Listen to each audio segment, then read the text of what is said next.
This is intimate. I was told that the biggest problem, Tyler, you're going to have this afternoon is getting Tony Robbins to come out of his shell. Okay, so don't be shy here today. It's all going to be good. We were talking backstage, and you teed up a question that I think is part of every business owner's journey, and that is the art and science of overcoming the obstacles that you face. Yes. They are inevitable. Yes. They are existential sometimes. Yes. They are fear-inducing most of the time. What do you do when you hit one of the obstacles? Well, I think it's really important. First of all, it's great to be with you all here. I know you've had a full day, and I hope to add some real value to you in this brief time.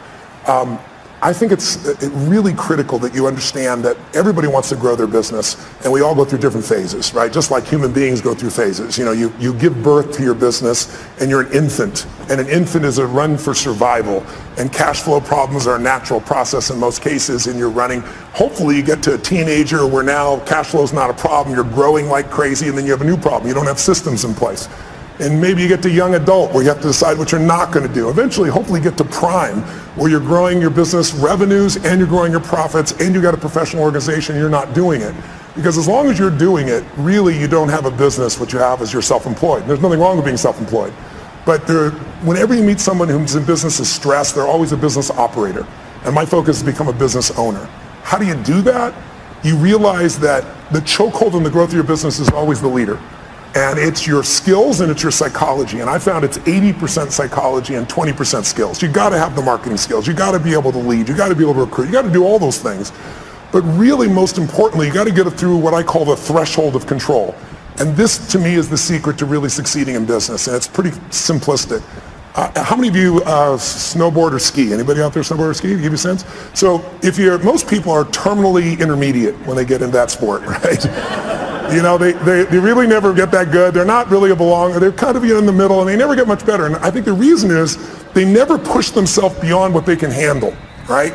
You're used to greens or blues, and you find yourself on a double black, and what happens? Everything inside you freaks out because you're past what I call the threshold of control, your comfort zone. And you look down, you go, I could die doing this. So now you have two choices. Either most people slam themselves on the ground, hang on for dear life, and try not to skid off the cliff, and at best what you do is survive, or a few people let go of their fear, no matter how scary it is, and goes, I got to go down this thing, and there's no other choice, and they focus on where they want to go instead of what they're afraid of, and they find a way to carve. And once you carve a few of them, that double black is your bitch, right? You don't have to worry about that anymore, right? And so that's what happens in business. So for me, I can remember going and starting my first business in Vancouver, British Columbia, Canada. I got on a radio show, and this person, it was a shock jock radio show, and I didn't know it, and they started attacking me and saying I'm a liar and a charlatan, you can't do these things.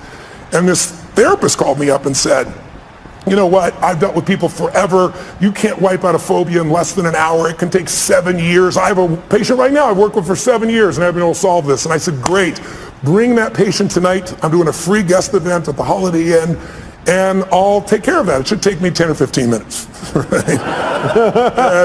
And you so do it? I did it, and I was able to do it. I wrapped a snake around this woman. She had a snake phobia. Phobia is an uncontrollable response. So because of that, I had people coming to these guest events like crazy, and I thought I hit the home run, right? And I did this big guest event. There was like 1,000 people there, which for me would be like, I don't know, 100,000 people in an event right now. And after I was done, a bunch of people signed up for my seminar because I did a free value-add event, and then I would invite them to come spend 3 days with me. And this man walks up to me, and he's from immigration. He goes, a great seminar. He goes, I'd like to see your work permit. And I said, what's a work permit? Right? You know, when you're in the beginning of the business, you don't know these things, right? He goes, well, to work in this country, you need a work permit.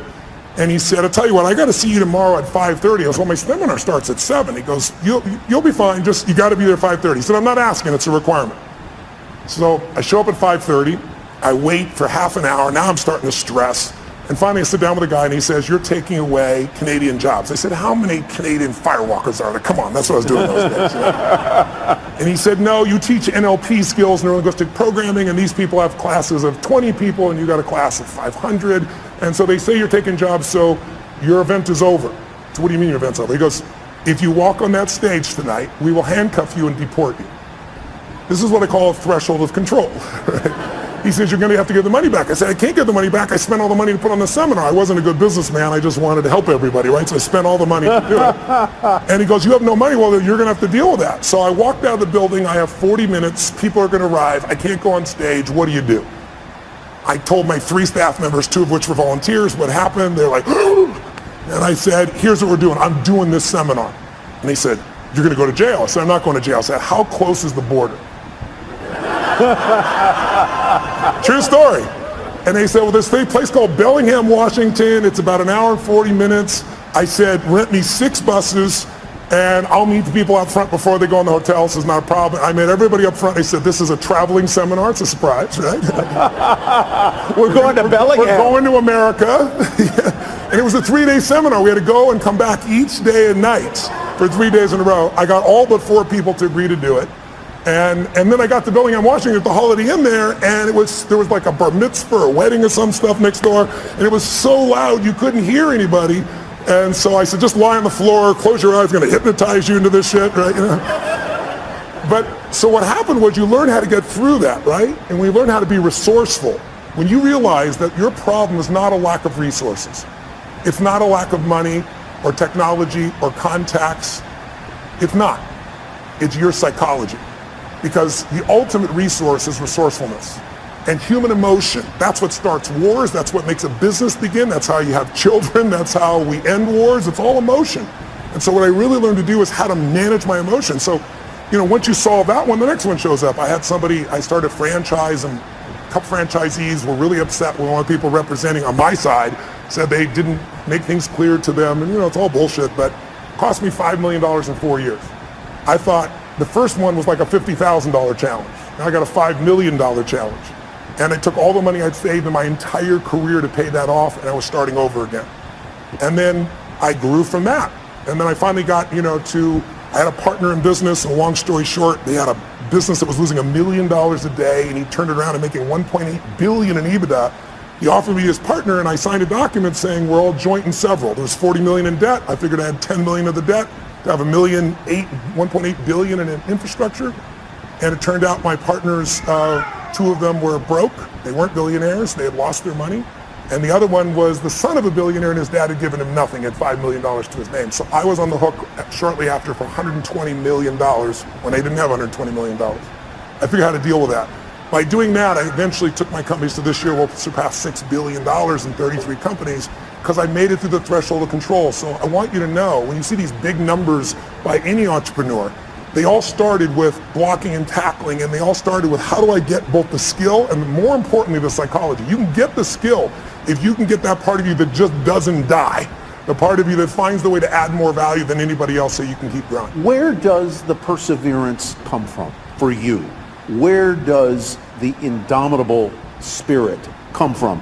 Here, the title of your book, Unshakable. Yeah. Where does the drive come from? You did not grow up in easy circumstances. No. At all. No college. No. At all. No. All self-educated. Self-educated, a household that was not easy.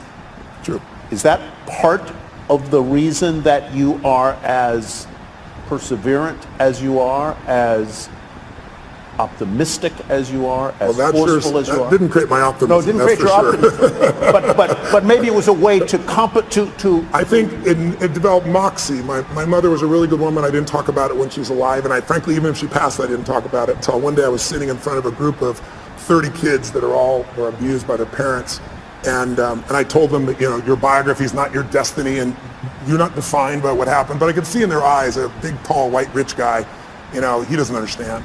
And so I told him the whole story. My mom beating me against the wall till my head bled, pouring liquid soap down my throat till I threw up. So I think in order to protect my younger brother and sister, I had to become a practical psychologist. That drove me, and I developed moxie to be able to deal with stuff.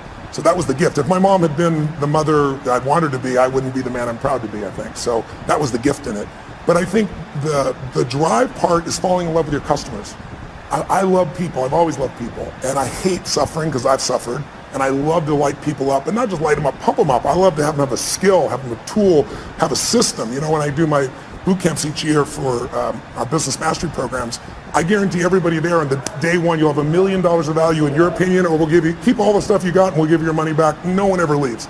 because I know how to add that value in the business for those people. So I think the drive is the biggest mistake I think businesses make is many businesses are started by people that you built the product you love.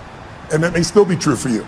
Like you built this great jewelry, or you built this great software, or whatever skill set you have.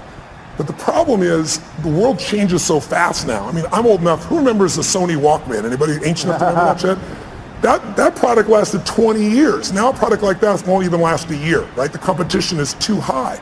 So today, if you and I are going to really succeed, you got to fall in love with your ideal customer. Because look, I'm sure you know that right now the economy we have is looking pretty good, but it's going to correct because we've done nothing since 2008 except print more money. And we didn't even print money, we put ones and zeros in computers. So there's going to be some corrections, and when those happens, it's going to shake people up.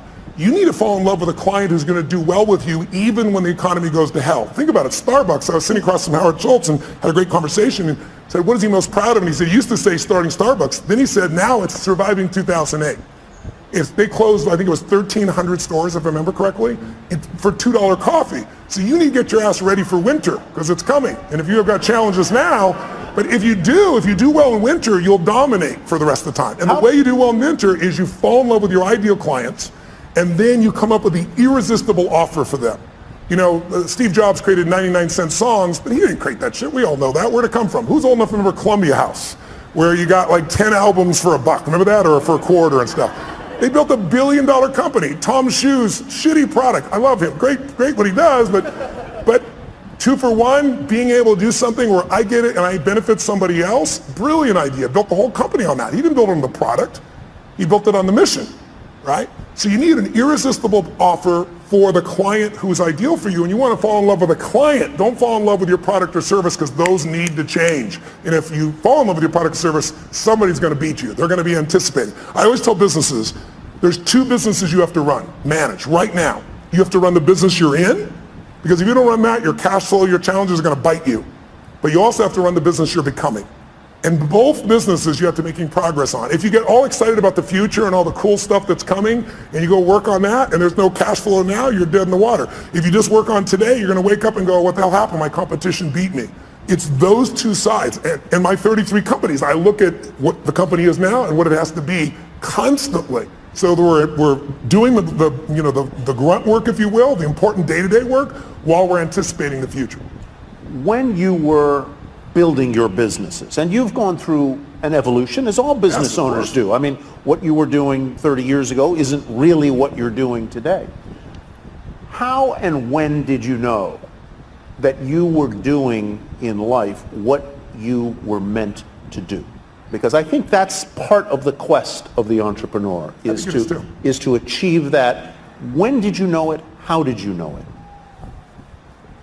When did I know? I think I've known you. I think you know it at different stages, at different levels, at different times. It's like I can remember one that stands out from you. And yes, that pops in my head is President Clinton calling me. I was with Peter Guber, my partner in the esports business, and we both owned the LAFC new MLS franchise, soccer franchise, building a stadium here. I was at his home in Aspen, and he says, "The president's on the line for you." And it was President Clinton. And I picked the phone, and I talked to the president for a few minutes, and he told me what's going on. And I said, "Mr. President, I'm completely honored you want me to come visit with you, and I'd love to, but I want you to know I'm not a fan." I said, it was the time in which you said the economy's stupid, and then you turned around and did all these things that weren't related to the economy, and he looked like a very weak president at that point. And I remember Peter looking at me going, "You just told the President of the United States you're not a fan." He's calling you, telling you, inviting you to come out to Camp David. But it was great. I said, I want to be sincere. I'd love to serve you, but I'm not a sycophant, right? Yeah. And so I went there and spent time with him. And I think the moment I know that I was doing what I love was, there were a couple of people there, and they were all trying to get his attention. And he and I went for this walk, and this deer went by, and he was telling me, about all these past presidents. And he was honestly at the time complaining about how unfair things were. And I thought, this is the President of the United States, and he's effed up. And I'm 31 years old, and I got to help this bastard, and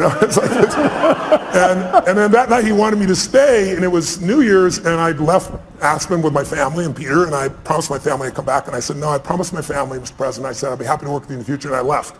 Leaving the president when everybody else stayed was a moment I realized I'm doing what I'm really supposed to do. I've kept my priorities straight. My family's still number one. Making contribution is number two. I'm able to play on the scale that's global, and I'm able to play on the scale that matters most, which is local and family.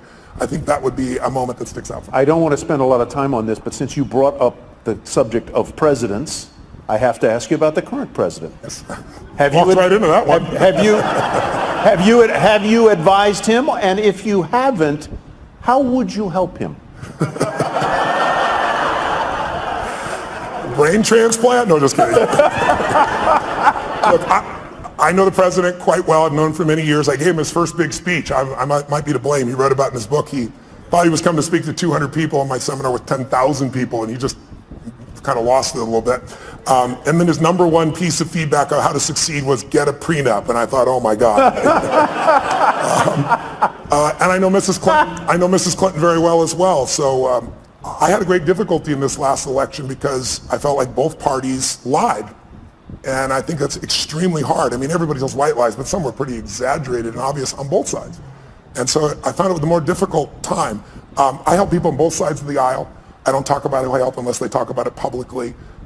President Clinton shared, he called me one day and said, I got this overhead speaker, the president's calling him. It was in my offices, and big offices and 2 floors.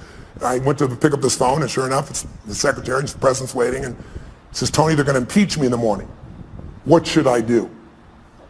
I was like, could you call me sooner? It's tomorrow morning. Right? What the hell are you going to do, right? So, he said, what should I do? And I said, the answer is not what should I do. You're asking the wrong question. First question I'm going to ask is, what do you want? Do you want parents, moms, dads to have their kids look up to you? Or do you want to just stay in office? I mean, it's a different outcome. I said, if you want to stay in office, I said, easy for me. I'm not a lawyer and I'm not in your position. But let's be honest, you're never going to get thrown out of office. There's too many votes on your side. So I said, you're going to stay in office if you do nothing. But I said, if you really want to be respected, I said, you can share the truth. You're a lawyer without putting yourself at risk and still get more of the truth out. And we had this great conversation. He said, man, that's exactly right. That's exactly what I do. So I'll call you back. I'll call you back in 20 minutes. So I'm waiting 20, 30, 45. About an hour later, the secretary calls me and says, President wants you to know he's still resolving things. He wants to get back to you. And then another 30 minutes went by, and I'm thinking, I'm affecting history here, right? And then I saw him standing with all the Democrats beside him just saying, nope, we're going to kind of keep the same component and went through things. So over the years, I've had a chance to work with people on all sides. And what I think about the current president is he's a terrible communicator, but I think he actually has some good ideas. And I also think he's communicated so poorly, and our world is so divided that now anything he says is seen through that filter. If I think you are the nicest man in the world, it totally controls my experience of you. It has nothing to do with you. It's my belief. If you treat me mean one day and we're best friends, I'll probably go, you're having a bad day, right? If I can't resolve it with you. Mm-hmm. And who's ever had a bad day where you hope somebody else thought that about you, you were just having a bad day, right? Yeah. So, but if I think you're a manipulating bastard, and I'm wrong, but I believe it, and you don't treat me mean, you treat me real nice, what's the first question in our mind? What does he want? So your questions, your belief, your emotion, your experience has nothing to do with life. It's shaped by what you believe. And most of you believe what you believe not by interacting with these people personally. You're doing it through the media. And the media is a great component, but everything is sound bites. And let's be honest, it's no longer about informing you. It's about startling you. Informing you will never get your attention. There's too much. We got oceans, people say that we're living in an information society. That's total bullshit. The information society died a long time ago, right? We're drowning in information. We're starving for wisdom. And what we get now are sound bites. And now people don't, it's not news anymore. On both sides of the table, people basically pretend it's news when it's all commentary. And so your perception, it's like I had lunch recently with George W. Bush. I brought him out to speak to a group of my funding groups. And I bring up people on both sides of the aisle. And this year we're working with President Obama to see if we can get him in. But to give you an idea, most people there thought, they're more liberal, and they were thinking this guy's evil. And after 2 hours of conversation, there wasn't a person in the room that still thought that. Right. They liked him, but I asked him about his decisions, and they got to see why he made the decisions he did. And when you see the why, instead of all the bullshit you hear and the generalizations that he's an evil guy, you start to go, wow, I might have made a different decision. I might not have with that information that he had at that time. And I asked him about the current president, and it was still during the election when this was occurring. And I said, obviously, I know you wanted your brother to win. And I admired President Bush for never attacking the past president. He never attacked President Obama. He was a class act, even when he disagreed. So he told me privately what he felt. And then he said, Tony, I remember when Nixon was elected, and he said, I thought that was the end of the American presidency. I mean, the president of the United States is gone. I mean, he's evil, he did the wrong thing. And he said he didn't destroy it. He didn't. And he said, so here's what I figured out. The office is bigger than the occupant. And I really believe that's true. I think if you want to go home tonight with a little bit of comfort inside, go back to that truth. The office is bigger than the occupant. And you see it when he does things, and then there's a judicial branch that balances it. And I think we're in a situation where the biggest challenge we have as a society is we've demonized the other side on almost every issue. Right. It used to be that, congressmen and senators would go fight like crazy on the floor, and then they go have a beer together. Now you're radioactive if you talk to somebody. And that's huge. I met Mr. Gorbachev. I got a chance to fly him for 4.5 hours, and I asked him what ended the Cold War, and he said the end of demonization.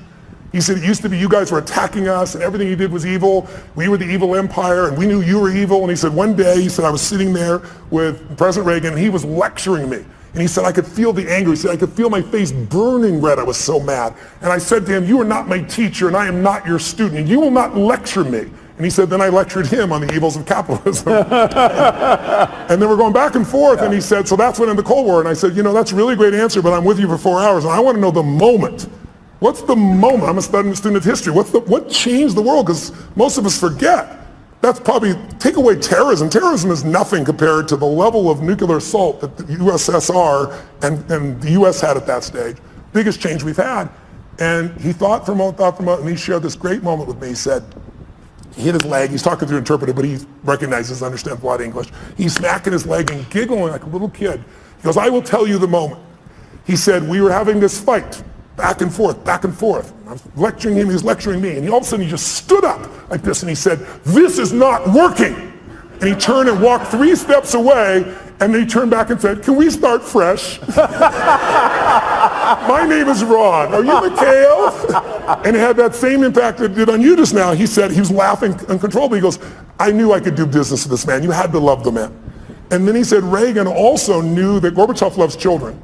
And there were no children going to go to the USSR, right? Soviet Union. And Reagan brought a group of children over and let them be in the care of Gorbachev. And he said it completely changed the game for him. So it was a moment, just a moment of breaking somebody's pattern. And that works in an intimate relationship, it works in a business challenge, but it also works on the scale of society and history. I want to go to audience questions, and I hope you all have sent some to the Iconic Tour hashtag. I'll go to those in just a sec. But from politics back to entrepreneurialism and entrepreneurship, you've built businesses, you've faced business challenges, you have talked to people like the people in this room, entrepreneurs. What do they ask you most, and what do you tell them? Time. Time seems to be the largest issue. How many of you have time issues in running your business, having to have a life and your time? Can I see your hands out there who feels like that's there? So you can see it's about 90% there you go. of this room, Yeah. right? And some people are just too tired to raise their hand. But the issue of time is not the real issue. The real issue is that they're operating as an operator, not an owner. Yeah. And so what I start to do in the beginning, you have to do both, right? But what I start to do is show them how you have to be able to break off and get other people to do things. But more importantly, I teach people, I do a 5-day boot camp, I call Business Mastery, a couple times a year, and we bring in businesses from all over the world, literally. And we have people just starting a business, and we have people with, businesses that are doing $1 billion, $2 billion, $3 billion. And what you find is that there's a common pattern amongst all these group of people where they find themselves, if it's a small business, they do everything because they figure like they're the only one can do it, or they tried someone else and they failed. Well, that happens in every business. You have to begin to leverage yourself, or you're just going to be self-employed, and you'll never have the scalability. A business is a system that adds value even when you're not there. And you as a leader have to get good enough to both hire people and train people so that you're not a manager. A manager works with people to make sure they get the job done while you're there. But if you have to be there, could I run 33 companies? I mean, every 4 days I'm on a plane, train, helicopter on stage somewhere on average in a year, and I got 33 companies. There's 12 I manage directly, but I couldn't do that by management. I do it by leadership. I build leaders who can make their own decisions. I hire people that are the best of the best. Now in the beginning, that's hard because you have no money, right? So you hire the best, it's called you, and you pay them nothing, right? And then now you try to hire other people, and what do? You hire your friends, which is a disaster because they're not as skilled, and you love them, and it's hard to manage them. And then I hired people that were really talented, but they were mean, they didn't share my values. And so eventually you get to that place where you can find the right people. But I think The most important secret for the growth of any business, the question I guess on how to get over the time, and the answer is you got to take 2 hours, 90 minutes a week with your team of 1, 2, 3, 2,000, and you got to meet where you work on the business. And I teach people a format called 7-7, where there's 7 areas of a business that you cannot miss: marketing, sales, optimization, the financials, culture. And I'll make sure that each week you and your team focus on that, not the day-to-day business, but how do we strengthen our marketing, not just for this run, but overall how we build the brand. What do we do to change our sales process? How do we optimize the business? How do we spend no money and grow the business 30% in the next 3 to 6 months? And when you take small markers in the business that are critical and you improve them 5, 10, 15%, but you do 12 of them, you'll grow your business 120, 130%, 140% because there's a compounding impact. You don't just get the improvement you've made. So I try to help businesses to make those changes so you have time to think and be strategic. Because if you're just running, how many of you are stressed? I'll be honest if you would. Today, being here and not being at your business, how many feel some stress in your business being away even for a day? Okay, right now, I'm a business operator, F that, right? I'm gonna become a business owner, you've gotta be. Yeah. Let's go to a question from the audience. What would the 30-year-old version of yourself say to you today with conviction and be flat wrong about? Let's see. What would the 30-year-old Tony Robbins say to you today? Well, first of all, he's dead, so he's not going to say shit today. I buried him a long time ago because I'm 57. I would say the 30-year-old would say, this is what we're going to do this year, and it would be these huge numbers. And I developed a principle around the time I was 30, which is most of us overestimate what we're going to do in a year, and we underestimate what we're going to do in a decade. And a decade happens that fast. You'll blink your eyes and the decade will be here. That is a great point. I really, truly, everything I do is long term. I think it's the biggest challenge we have in corporate America is everybody's looking at the next quarter. Instead of the best business people, the Mark Benioffs, the Steve Wynns, the Peter Gubers, the people that I hang with, they all are decade-long people. When I was 14, I said, this is how my life's going to. I decided. I said, in my 20s, I'm going to help. I want to have the skill to help anyone change their life. If I'm committed and they're committed, it's going to be done. I'll have the ability. So I got to build to that, which I did. And then I said, in my 30s, at 14, I said, I'll do that with groups of people instead of one-on-one. And then in my 40s, I'll do it with big groups. In my 50s, I'll do it with companies. In my 60s, I'll either do it in government as a servant there or in a religious context, because I'm a spiritual person, but I don't tell people what to believe religiously. But at that point, I've lived long enough, maybe I will. Would you ever run for office?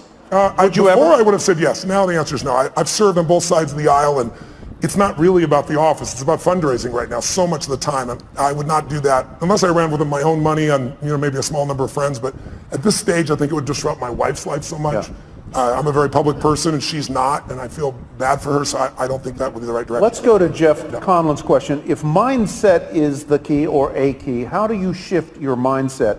I was going to ask a question that's related to that, and that is, you're now, you say you're top of the world, but you're a confident guy. What do you do? What do you do when you have self-doubt? And that's sort of, how do you shift your mindset? How do you deal with self-doubt? I don't have a lot of it at this stage, but I... Shocking! I'm being honest, right? I think self-doubt is, instead of self-doubt, I would say questioning. I think it's critical to question, but at certain stages. If you're questioning all the time, you have nothing but fear and doubt, right? You only believe something because you don't question it, right? Someone tells me, oh, so-and-so, talk behind your back this, and you go, no, they're my friend, they'd never do that. Your belief, you're certain they're not going to do it, so you don't even entertain it. But if 2 or 3 people tell you that and they go, wow, could John really be doing this behind my back? And you start questioning it. Have you ever done that? You've been upset with somebody, you confront them, and then you find out it's all bullshit, they didn't do anything wrong, and you feel like an idiot? So for me, I think there's a time to question. And so I organize that. When I'm beginning something, I do that. And my investments is a perfect example. If you look at somebody, like Richard Branson, for example. Richard is this giant risk taker, right? But he's got one question. He questions within himself and everyone else.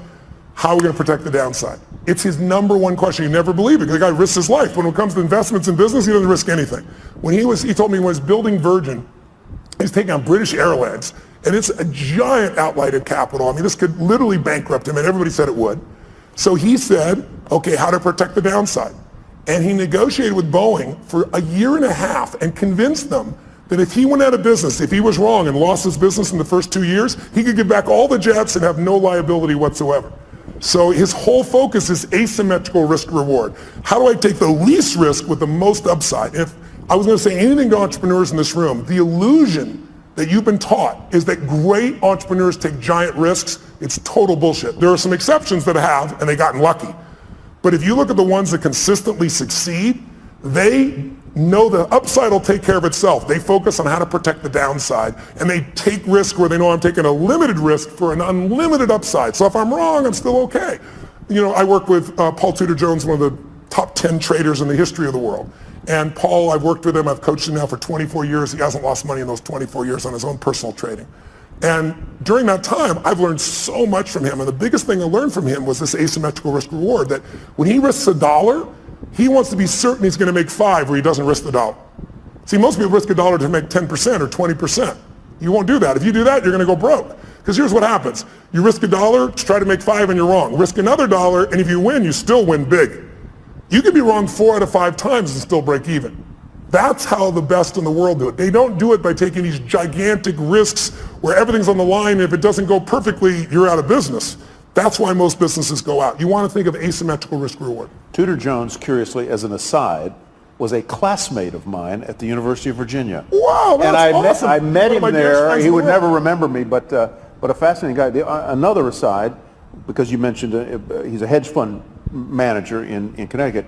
You did a brilliant interview with Ray Dalio for, I believe it was Facebook, not long ago. Yeah. And his book is really terrific, called Principles. I recommend you all go get it. It's very, very good. It's one of the greatest business books I've ever read, because if you don't know who Ray is, most of you know Warren Buffett.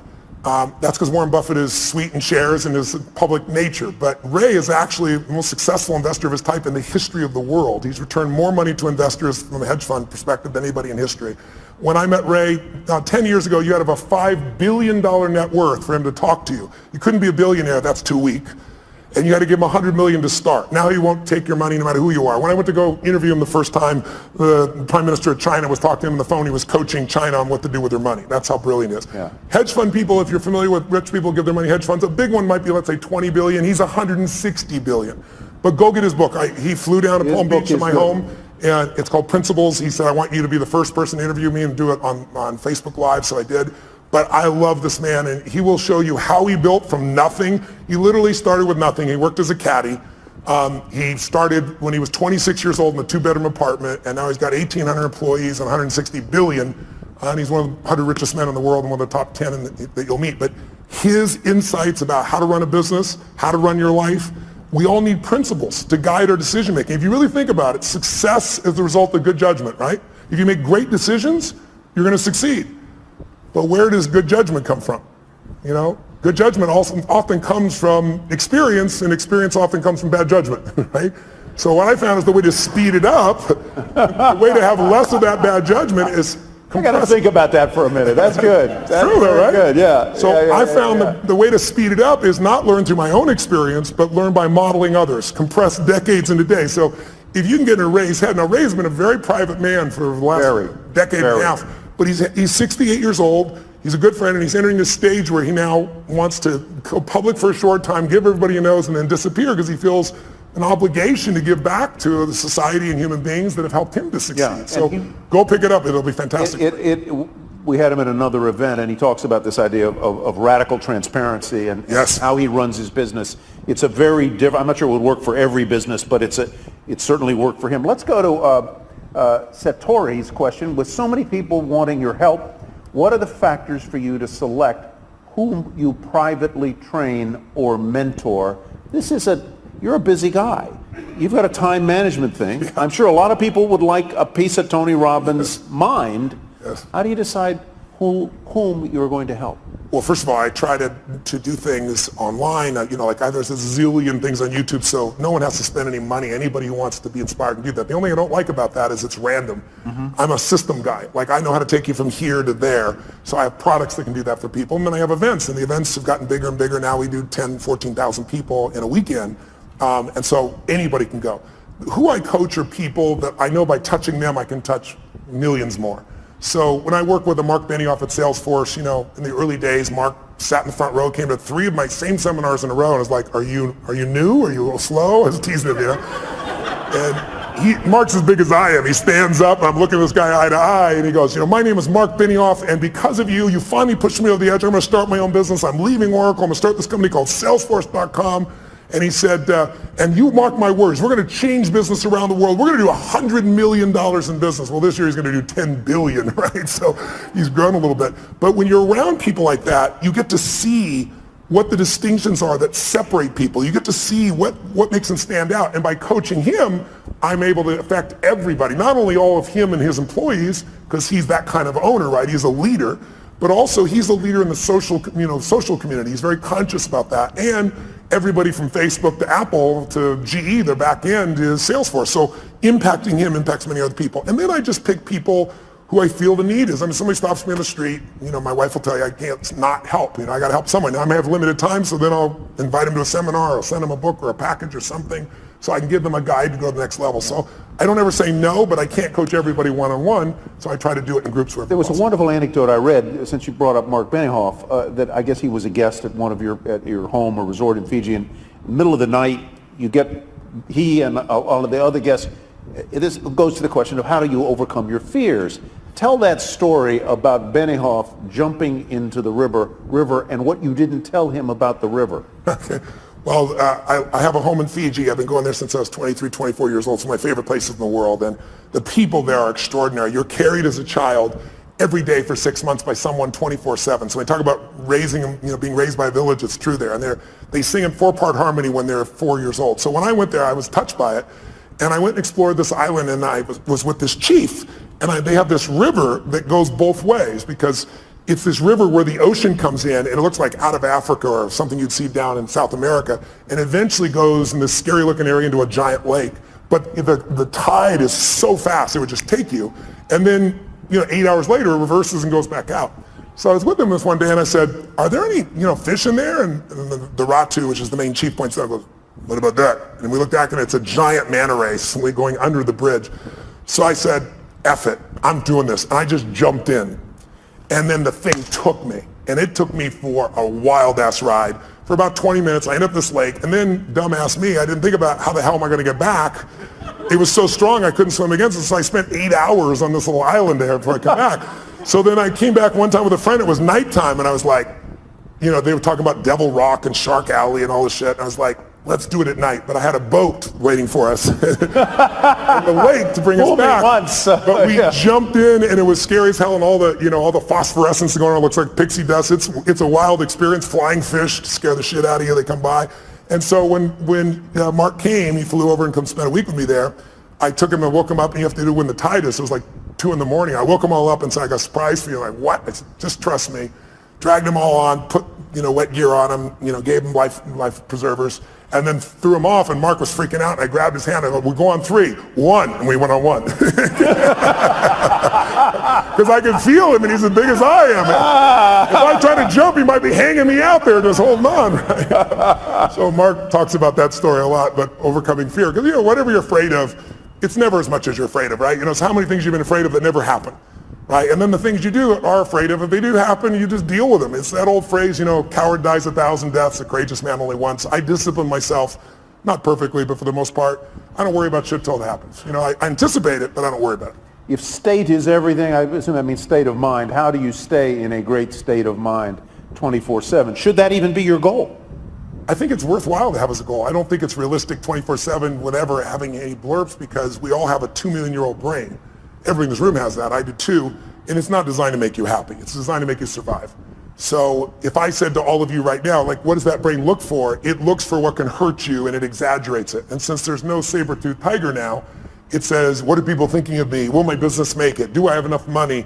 And these are all easy things to solve, but our reactions in our gut, when we let the fear part of our mind take over, that basically the survival software, if it runs you, you're in trouble. So a few years ago, I actually lecture on this now. I say, you need 2 skills to have the quality of life you want. If you want an extraordinary life on your terms, whatever your terms are, you need to master the skill of the science of achievement. You got to figure out, how do I take what I dream about and make it real? And it's a science. And you can model other people, and you can learn, you can speed up. I've spent my lifetime doing that. But the second skill, and the one that most people don't give enough value to culturally, is more important. And that is, you need to alter, if you want an extraordinary life, how many people do you know that have achieved it? How many have done this? Who's achieved a goal that was a big goal? You worked your ass off and you achieved it. And then your brain went, is this all there is? Who's had one of these moments? Yeah, almost everybody. And that's worse than failing, because we're all achievers in this room, right? So if you fail, what are you going to do? You get back up, you try another approach, you're going to eventually succeed. You know it in your gut if you're really driven. But if you succeed and you're miserable, now you're what I call technically screwed, right? I mean, because if you're not happy with what you got, I mean, failing, you can get up and do something new, but succeeding, where do you go? So I really believe, you look at somebody like say, Robin Williams. I think the loss of him is one of the greatest losses we had. He's loved worldwide. I asked people all over the world last year, in China, I asked them in Japan, and Sydney, Australia, throughout the US, how many of you loved, don't raise your hand if you liked him, how many of you loved Robin Williams? I'm curious. Keep your hands up, look around the room. Like 98%, only 2% assholes that didn't like Robin Williams in this room. But when I say this, I didn't say like, I said loved. And so here's a guy, was he an overachiever? He came to Hollywood, everybody comes to Hollywood. He said, I'm on my own show. Yeah, sure you are, buddy. Who's old enough to remember the show? What was it called? Mork and Mindy. Mork and Mindy. It's old people in this room, clearly, right? He does Mork and Mindy, but he also makes it the #1 show. Then he says, I'm gonna have a beautiful family. He does that. Then he says, I want to make more money than I could spend. He does that. Then he says, I want to make movies. He does that. Then he says, I want to win an Academy Award for not being funny. His #1 skill. And he did it. And then he hung himself in his own home, leaving his wife and children to find his lifeless body. How do you explain that? I'll tell you the answer. He made everybody happy but whom? And his wife said he had Lewy bodies and upsets in his brain. That's all true, but he used drugs and alcohol his entire life. He suffered his entire life, made everybody happy but himself. And so I love the guy. One of my birthdays, I was at TED and I did this talk, which was very popular, and he came to my birthday party. A bunch of guys took me out to dinner that night and jumped on top of the table and sang happy birthday as a Russian woman and then as a Chinese man. And you know, I've never lost a suicide, knock on wood, out of thousands. We've made films and follow-up, but I had no idea that's where he was. But I look at a man like that and I say, he's a warning as much as we all loved him, even more so because we loved him. I know none of you are going to kill yourself. I'm not worried about that. But a lot of people live a long time, but they don't really live, you know, because they let their stress and their frustration, you know, I always say achievers don't get fearful. We're all achievers, right? We don't get fearful. We just get stressed, right? Stress is the achiever word for fear. Because when I say to you, what are you stressed about? Well, I got to do this. I got to make this thing happen. What if you don't? Well, I got to. Well, what if it'll fall apart? What if it falls apart? Then it'll fail. What if it fails? Then I'm a failure. What if you're a failure? And now if I follow the trail of your stress, it'll take me to your deepest fear. And the only way to have your life work is to face that fear and push through it. What is courage? Courage does not mean you're not afraid. It means you're afraid and you do it anyway. You're scared shitless, but you do it anyway. And I think if you're going to succeed at the highest level, you've got to face those fears. Leads right to the next question. Based on your experience, what are the top 3 characteristics to have in order to be successful? For these type of people, what does success look like? What does it feel like? What are the characteristics that can get you there? What success looks like and feels like is different for everyone because we all define success in a different way. So I leave that to them. But what does it take to succeed? That I can tell you because I could be an idiot at this point. But when you've been with 50 million people, 4 million in live seminars for days and nights and days and nights, I know that whatever we do, it's the result of our patterns. It's not us. There are certain patterns that'll make you angry, they'll make you frustrated, they'll make you pissed off. And there's certain patterns of thinking and feeling and using your body that'll make you playful and fun and grateful and excited and passionate. And if you think it's you, because you've done a pattern so long, it's hard to change yourself, but it's easy to change a pattern. Where do the patterns come from? We learn them through our conditioning. When you first are born, you can do anything and you're loved. You can, scream, yell, go to the bathroom in your pants. Try that when you're 30, see if it works, right? But you learn very quickly as time goes by, your love for nothing as a baby, right? Your love no matter what you do, because your mother's, got oxytocin. She's drugged, natural drug in her body. Men get it too, but women get 10 times as much. That's why a healthy woman cannot leave her child. A healthy man can, but a woman can't. She's biochemically healthy. And so you look at this and you say, what are the 3 things needed? I can tell you what they are. The number 1, I love intelligence. I love wickedly intelligent people. I try to hire as many of them as possible, learn from them. But what's more valuable than intelligence is hunger. you find, if you looked at what's the common denominator between Richard Branson, Mark Benioff, you give me your list of whoever it is, I guarantee if you dig underneath, their hunger has never gone away. Some people get hungry because they got a goal to achieve something or get in a swimsuit by a certain date or some stuff, but that's not an identity change, right? These are people that are like myself. I'm hungry today at 57 more than I was at 26. I'm feeling me. And when I say hungry, I'm hungry to contribute, to learn, to grow, to make a difference. I'll never settle less than I can be or do or share or give or create. And everyone I know that's successful, that's the driving force. Because with that hunger, you can get the skill. With that hunger, you can figure it out. There are a lot of very smart people who can't fight their way out of a paper bag in a pragmatic way. And they got, great transcripts and shit like that. I went to Harvard one time and I spoke, and right before I spoke, they had voted at Harvard Business School to not release anyone's transcripts to the recruiters of the businesses coming in, to block it. And the argument was, your education is more than just your grades. And I went berserk. I got up there, first of all, they said, Tony, I expect to be, 1,000 people there, a couple thousand people there. And they said, no, Bill Gates was here, we had 300 people, it's gonna be much smaller. But we ended up with about 1,200 people, standing room only. And they gave me 30 minutes, and of course I went 3 hours. I did, no one left. But one of the first things I did, I said, what is this bullshit I'm reading? This was in the paper that day.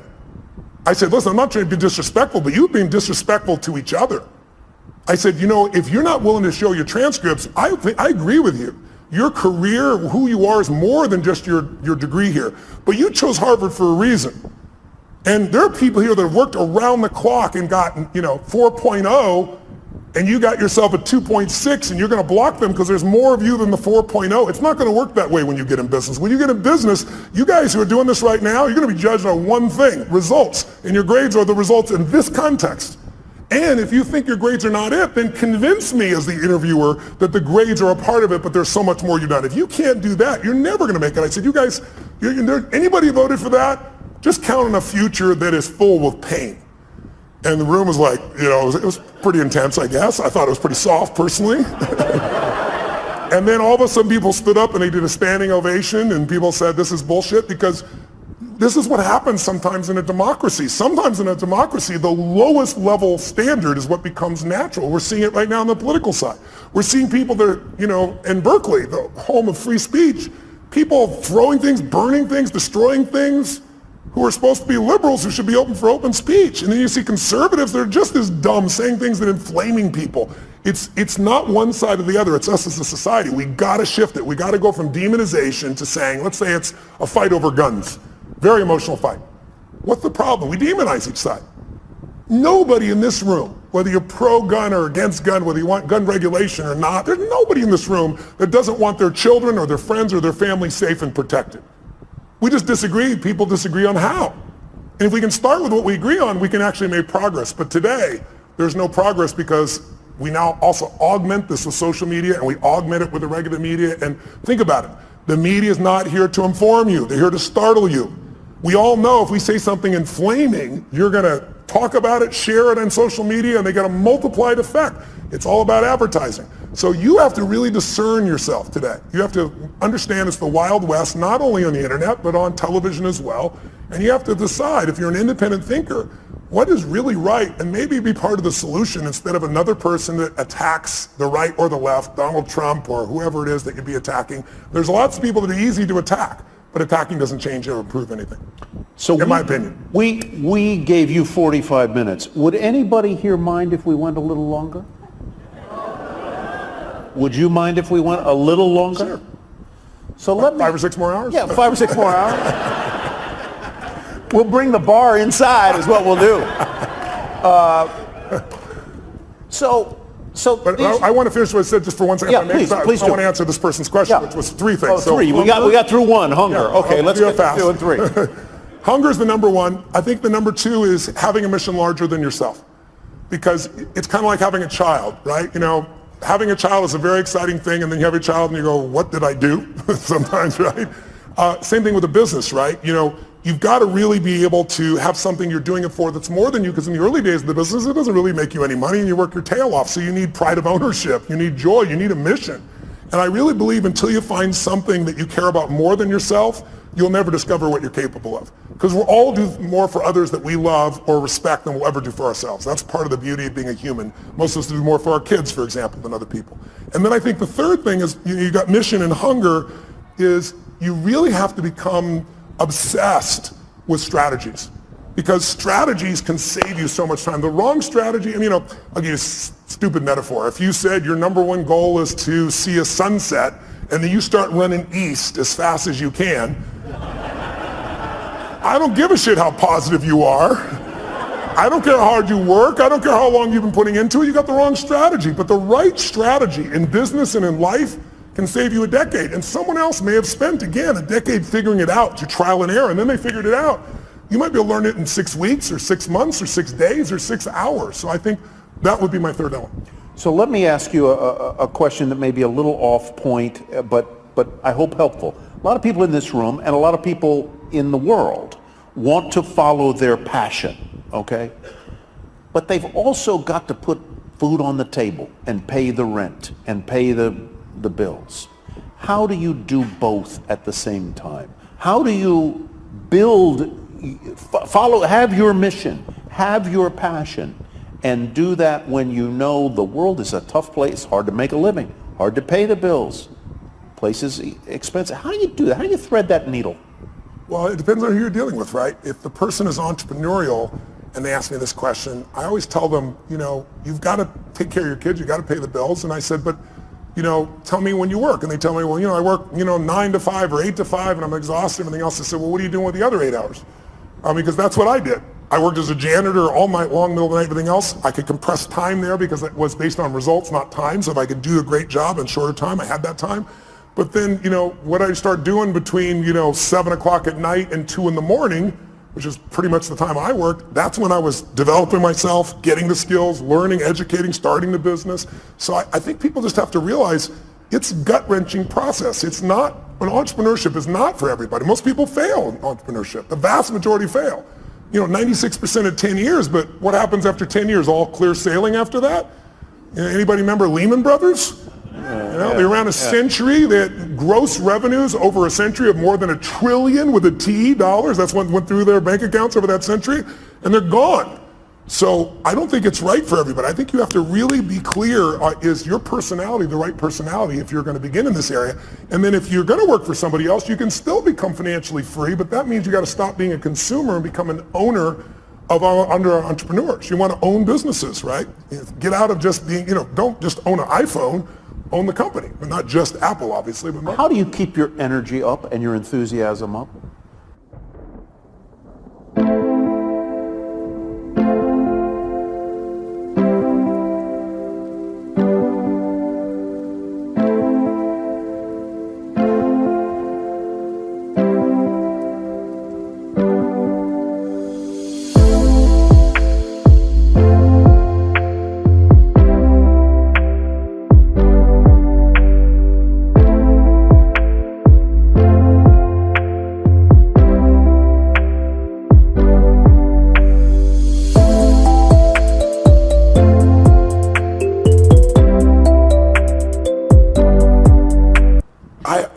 How do you do it? I'm wired for it. It's my nature to some extent, but also the other part is I get to see results. Who here has been touched by my work before? I'm curious. Anybody in this room? So look around the room, and how's it hard to be inspired when I'm in a room and a third or 40% or 50% have used my work? And so people come up to me every day, dozens of people a day if I'm traveling, and they tell me the most amazing stories.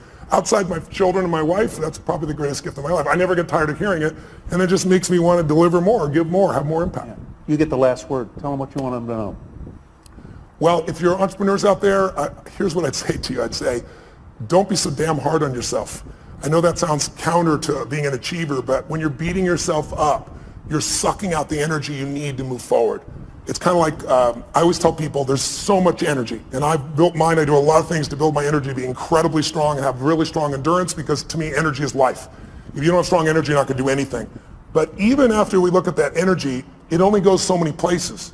So if your energy is being caught up, if you take energy in a business and you pour it into external marketing, going out and reaching people and adding value, that business is going to grow. But if there are inner conflicts in that business between people, then the energy is being sucked in here and less energy is going out there. The business is going to have problems. That's also true of you. If you allow your disappointments to create these inner conflicts and fears and you let them run wild within you, they're going to suck the energy out you need to go to the next level in your business. You have to discipline your disappointment now. Mine is the 90-second rule. So watch this. Try something real fast. Look around this room. I'm going to give you a test. Look around this room and see everything that's brown. I'm going to test you in a moment. Look behind you, look around you, look at clothing, look at people, look anything that's brown. Brown, brown, brown, brown. Record it in your mind. Close your eyes. Now, with your eyes closed, tell me everything you saw just now that was red. If you see more brown than red, say I. Open your eyes. Look for red now. Really look for red. Look for it anywhere you can find it. Look around you. Look beside you. Look at the front, the back. How many found more red this time? Raise your hand if you did. Say I. Why'd you find more red this time? Because you told me to. Seek and ye shall find. But here's what's amazing. Seek and you shall find even if it's not there. I'll prove it to you. How many saw beige shit, called it brown just to feel successful?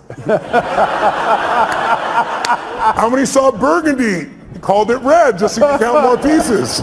So if you think you're a jerk or someone else is a jerk, you're going to color it. You're going to change it. You're going to find the jerkiness in them. You're going to find the jerk in you.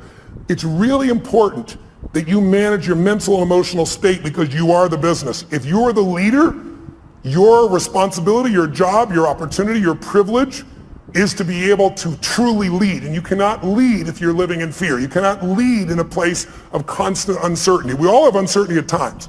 But if you watch an athlete go out to shoot a free throw or a kicker in the NFL to go kick the ball, how many have ever seen that person, they're about to kick it, they're about to shoot it, and you go, they're going to miss it, and you know they're going to miss it. Who's experienced this before? How did you know? You could see in their body that they're missing the core ingredient, absolute certainty. You can have the great skills in the world, but when you lose that certainty, the athlete goes down. That's usually when I get the call. I got to rewire them and get them back where they can execute at that level. So be kind to yourself, as corny as that sounds. Not to be kind to yourself, but so there's more energy available to solve the problems and to build the business and to meet your mission. Because the time you're beating yourself up, you're trying to prove to yourself you really care, but meanwhile what you're doing is sucking the energy out of your growth. I had somebody who embezzled some money when I was a tiny company. Like one of the companies was $3 million. And the guy embezzled $250,000, and I was $758,000 in debt and thought I was in profit. And in those days, everybody told me I'd have to go bankrupt. And I remember I was just like so angry. There's so much anger because my business was like my child. This guy tried to kill my child, So I was chasing him into Mexico so I could beat the hell out of him and put him in prison. And then I realized in the middle of this stuff, I got to let go of this because while I'm busy being angry and pissed off, the business is going to go under. I'm chasing birds. What do I do when I catch the bird? I got to focus on how to add the value. And so take your energy. That's all you have in this life. And invest it in the things you love. In those you love, in the mission of your business, and in your clients. If you fall in love with what you do, who you do it with, and who you do it for, there'll be no limit to your impact. But you got to be willing to do it for decades because it's all bullshit. Maybe you'll hit the lucky thing and it'll happen in 12 months. But even if you don't, even if you did, I got a friend who's one of my partners in the LAFC and so forth, Chad, who started YouTube, for example, and $1.6 billion in 18 months, 24 months, that type of thing. It's not always the best thing because ultimately in life, whenever you meet people who have succeeded, almost always we talk about the toughest times and laugh and remember because in order to have a foreground, you need a background. And to appreciate the foreground, you need a background. So I found that the most difficult times have been the best times because they've made me appreciate what my life is like today. And I hope you'll just take care of yourselves. And I hope today, this whole day, all the speakers, and hopefully a little of our conversation has been helpful too. And I thank you for letting me address you. Thank you so much. Loved it. Thank you, guys. Thank you.